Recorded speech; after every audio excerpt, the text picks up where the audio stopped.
The clock had just ticked past 3:30 in the morning, and Shauna Tiafe was finally pulling in after what felt like an endless shift at work. Outside, the neighborhood was completely still, nothing out of the ordinary as she eased her car into the garage.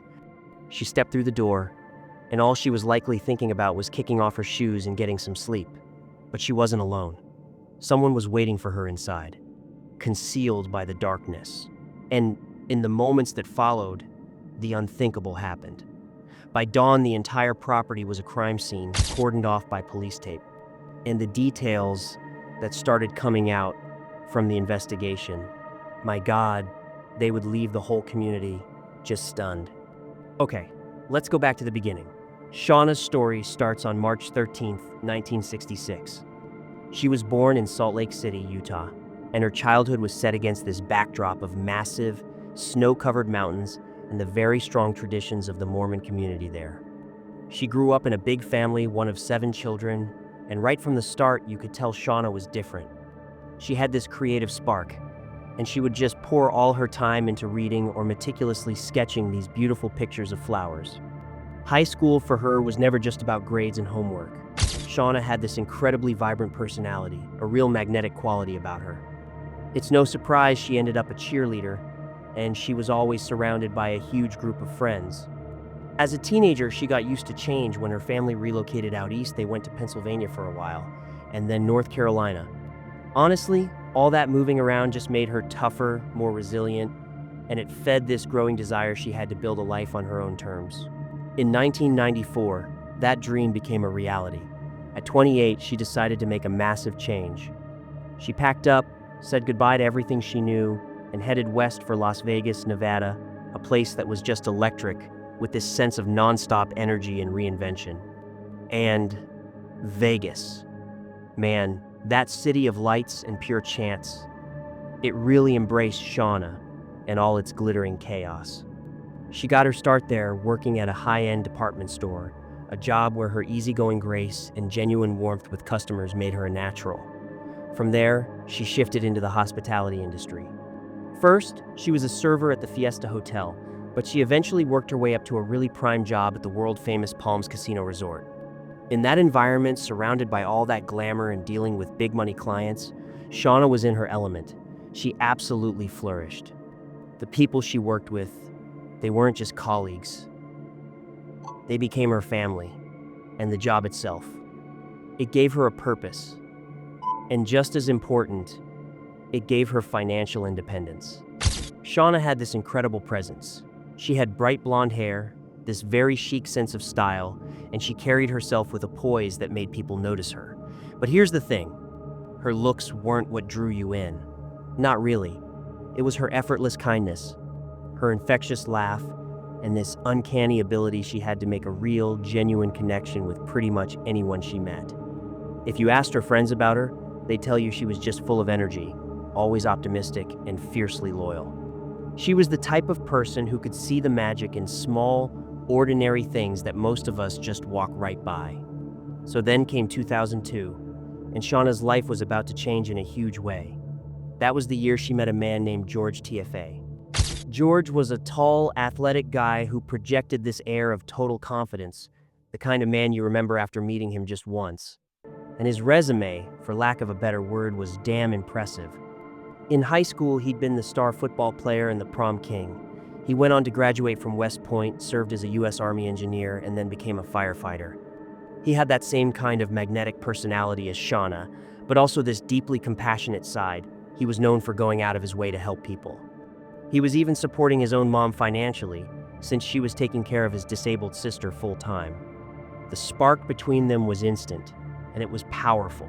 To their friends and family, it just seemed right. They looked so natural together. Here were these two ambitious, charming people who, from the outside, looked like they were perfectly matched. Things got even more serious when they had their daughter, Madison.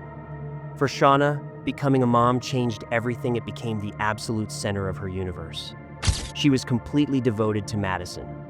The two of them would spend hours together, singing karaoke, just laughing constantly, building this little world of memories that felt like they'd last forever. On March 16th, 2006, the two of them made it official. They got married on a beach in Hawaii, with the ocean in the background and this warm tropical breeze. I mean, it looked like the perfect storybook ending. But that perfect picture, it wasn't the whole story. Under the surface, some serious problems were already starting to take root. It only took about 2 years of marriage for the first signs of trouble to appear. The housing market crash in 2008 absolutely slammed George financially. That economic pressure put an immense strain on their relationship.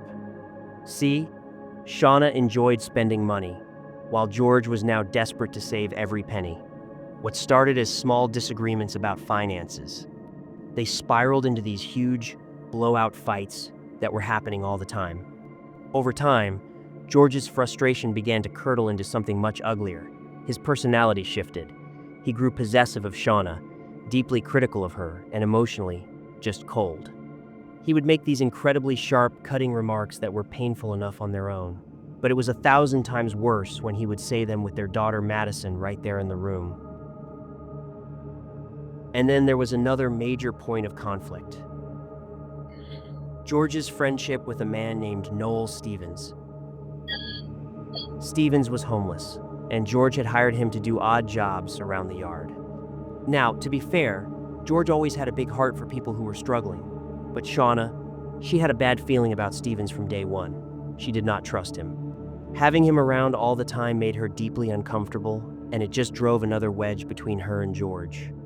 So with every month that went by, the atmosphere in that house just got thicker and thicker with tension. Eventually, whatever connection had held Shauna and George together for so long, it just couldn't take the weight anymore. It snapped. So after almost 10 years together, Shauna finally made the gut-wrenching decision that she had to get out. She packed her things, and she took Madison with her. She found a place in a quiet suburb on the outskirts of Vegas. The hope, I guess, was that putting some physical distance between them might give them both a chance to think things through. But even though she'd left, Shauna wasn't ready to call it quits for good. She wasn't filing for divorce, not yet. A part of her was still holding on to this sliver of hope. The idea that maybe, if they got some professional help and had some time apart, they could actually fix what was broken. And to his credit, George agreed, so they both started going to marriage counseling. It was basically a final, last-ditch effort to see if there was anything left to save. And while talking with a counselor led to a few moments of clarity, it wasn't nearly enough to bridge the massive emotional gap that had formed between them. So they went on living in 2 different homes, and the more time passed, the less likely it seemed that they would ever get back together. By the time September of 2012 rolled around, that hope Shauna had been clinging to was pretty much gone. That life she had imagined for them, that happy future, it felt like it was slipping further and further out of reach every single day. And then something happened that came out of nowhere. Something that would completely shatter the little sense of security she had managed to build for herself. She came home from her shift one evening, walked through the door, and discovered her entire house had been ransacked. It was a clear break-in. Things were tossed all over the place. Every drawer was pulled open and searched, and some very, very specific things were missing. Her engagement ring, some of her underwear, a bikini she owned, and a particular black dress. But the strangest part, the part that was truly disturbing, was what the intruder left behind. Sitting on top of her washing machine was a neatly folded pair of men's boxer shorts. They'd also gone into her fridge and drank some of her vodka. God damn. The whole thing was a sickening violation that just rattled Shauna completely. This wasn't some random person looking for cash. No way. This was personal. This was a message. So, even though she was shaken up by that break-in, she did her best to just move on. She poured all her energy into her job and into taking care of Madison, but that feeling of being unsafe, it never really went away. Fast forward to the early morning of September 29th, 2012. Shauna finished her shift at the casino, punching out at exactly 3:01 a.m. She left through the employee exit, walked out into the cool Las Vegas night, and got into her car to make that familiar 30-minute drive home. It was a route she'd driven more times than she could count, but this time would be the last. At about 3:30 in the morning, Shauna got back to her house. She pulled her car into the garage and went inside through that connecting door. As she started walking towards the stairs, she had no idea that an attacker was there, waiting for her in the dark. And then, with absolutely no warning, a brutal blow to the head with a hammer knocked her straight to the ground. The attack didn't stop there. It was relentless. And it was completely silent. Her attacker didn't say a single word. Not even as Shauna, completely terrified and confused, was sobbing and begging for her life. She kept pleading with him, asking why. Why are you doing this? Over and over. But there was no answer. Just one blow after another. Oh, God. When she finally stopped moving, the killer ran. He left through the same garage door Shauna had just come in through. And he took the hammer with him. Okay, so a few hours go by. It's just after 9 in the morning now, and George is finishing up his own shift at the fire station. It was his normal routine when Shauna worked a late shift, he'd go pick up Madison from his mom's place. They shared custody of their daughter, and Madison was scheduled to spend the next few days with her dad. So George drove over to Shauna's house to grab some of Madison's clothes and things. But as he pulled up, he knew instantly that something was wrong. The garage door was wide open, and Shauna, she was so meticulous about security. She would never leave the garage open, especially not all night. Just seeing that one thing, it sent this wave of dread right through him. The second he walked into the house, his worst fears became a reality. The inside was a complete wreck. You could see clear signs of a struggle everywhere. And then he saw her. Shauna was on the floor, not moving. There was blood all around her. George immediately called 911. He told the dispatcher that he'd found his wife and she wasn't breathing. To some people listening, his voice might have sounded calm, maybe too calm. But you could also hear these moments where his words would just trail off, like he couldn't process what he was seeing. He also made sure to tell them that Madison was there with him, and he asked if it was okay to take her back to his mom's house, away from all this. When the first responders got there, what they walked into was just a scene of pure horror. There was a woman on the floor, motionless, surrounded by blood, and the house was torn apart. The sheer brutality of it all stunned even the seasoned investigators. Shauna's head injuries were so catastrophic that at first, the paramedics actually thought she'd been shot. But when forensics took a closer look, they realized the truth was different. She had been beaten with a blunt object, over and over again. Her hands were torn up and bruised, clear defensive wounds. It meant she had fought for her life. In her last moments, she showed just unbelievable courage. Naturally, the first person detectives looked at was George. I mean, that's just standard procedure in a domestic homicide case. You always start with the people closest to the victim. But George had an airtight alibi. He'd been on duty for a full 24-hour shift at the fire station, and his co-workers and supervisors all confirmed it. So, with George cleared, investigators had to look somewhere else. News of the murder sent a shockwave through Shauna's friends and co-workers. A lot of them also worked those same late shifts at the Palms. The sheer randomness of it, the violence, and when you add in that break-in from a few weeks before, it left everyone feeling terrified and vulnerable. People started wondering, was someone watching them? Was this just a random act of violence, or was this personal? Was this targeted? So, detectives went back and took a harder look at that break-in at Shauna's house from just 3 weeks earlier. Remember, that incident had really shaken her up.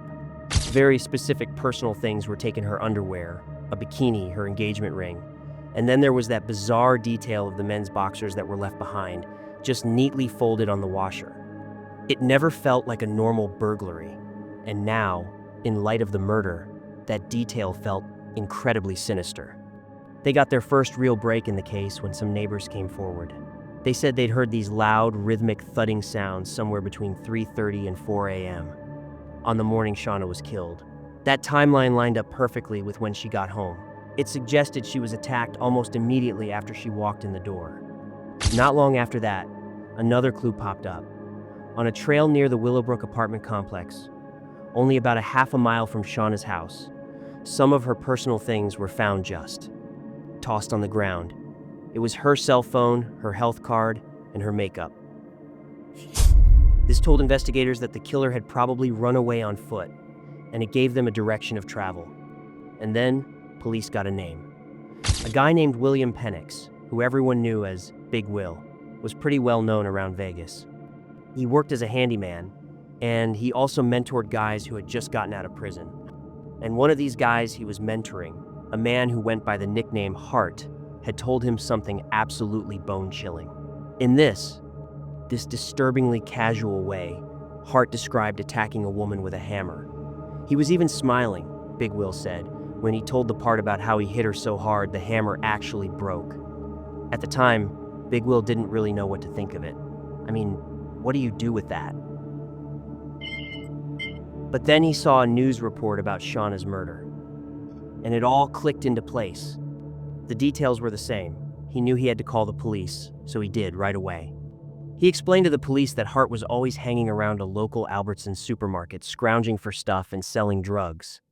He said right across the street, at a Chevron gas station, was where he did most of his dealing, and that's exactly where the officers went, and that's where they found him. The arrest happened very, very quickly after that.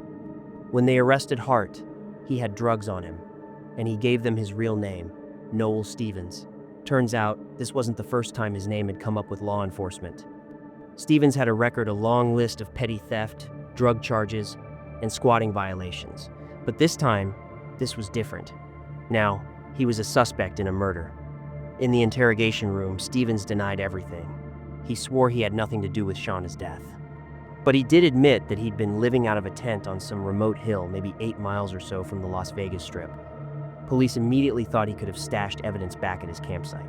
So they brought in helicopters to get a view from above, while teams searched the camp on the ground, and they didn't have to look for long.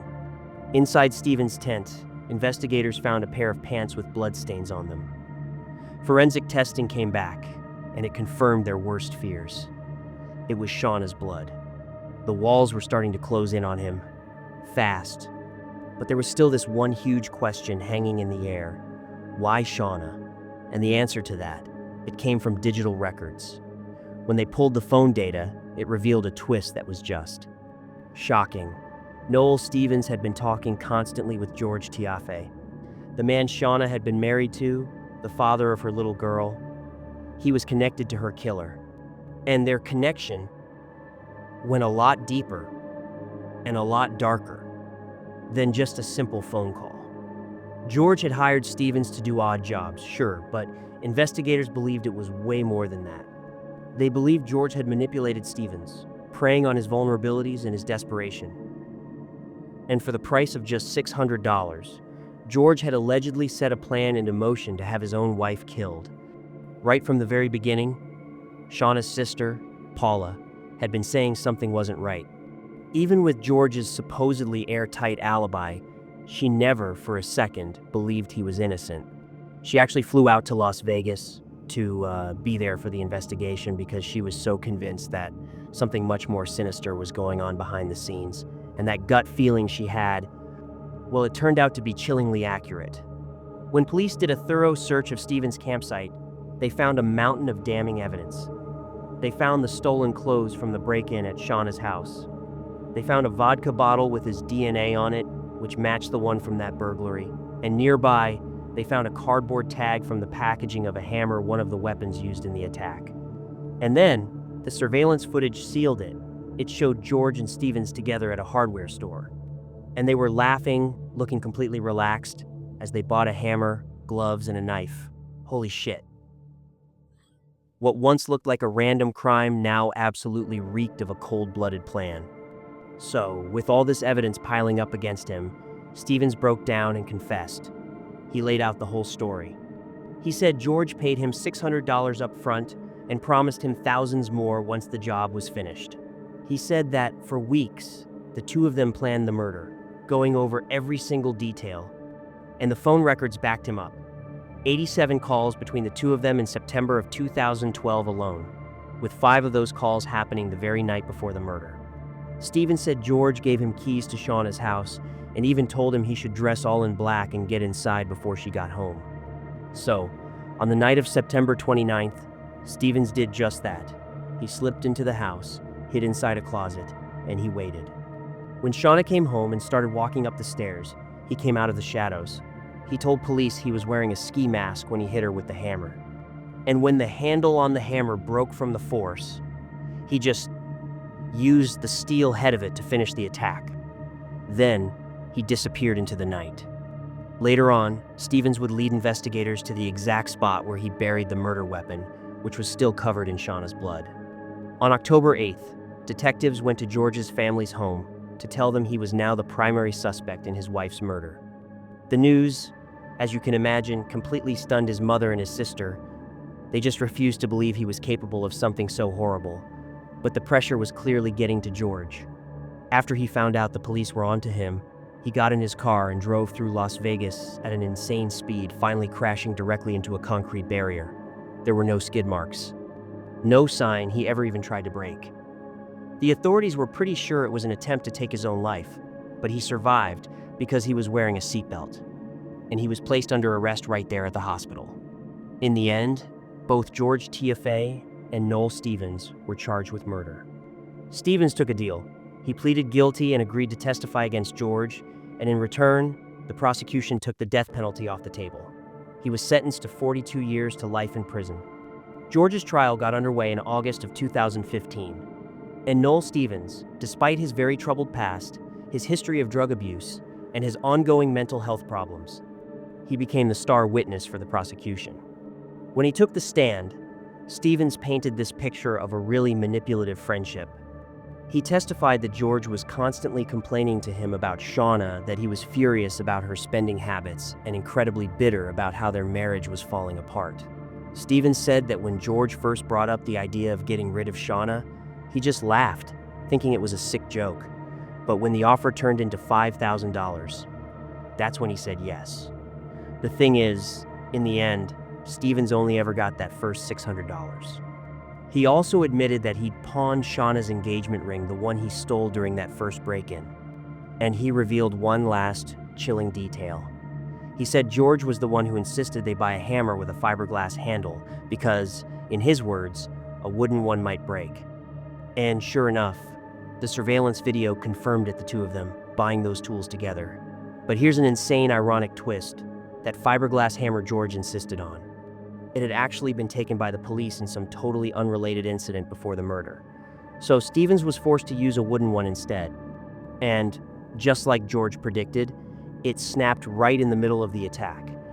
During the trial, George's defense team went to work trying to completely discredit Noel Stevens. They brought up his criminal past, his history of addiction, even the fact that he admitted to hearing voices, sometimes anything they could use to make him look like an unreliable liar. They tried to argue that the tools George and Stevens bought together were just for some simple home repairs and nothing else. But here's the thing. It wasn't just Stevens' word against George's that sealed his fate.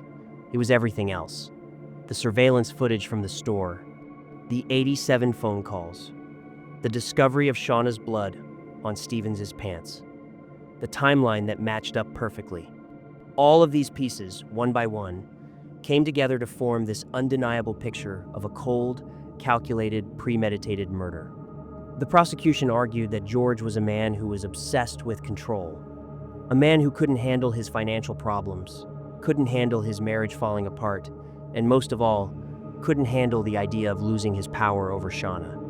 Witnesses testified about how that discipline he used to be admired for had soured and twisted into something dangerous. And even though some family members took the stand and insisted he was a hardworking, principled man, the evidence...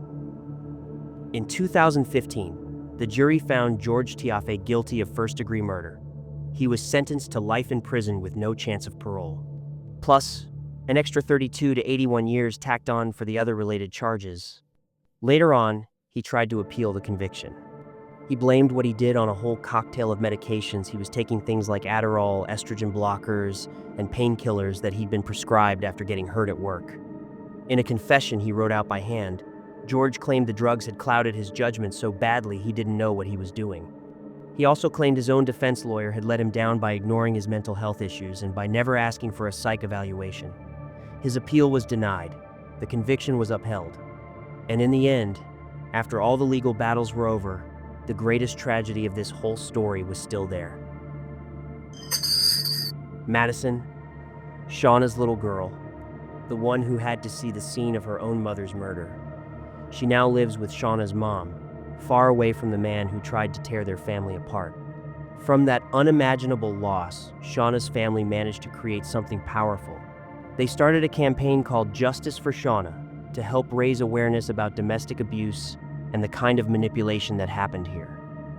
Her story has become this cautionary tale about how love can turn deadly, how trust can be used as a weapon, and how our justice system, even with all its flaws, can sometimes find its way to the truth.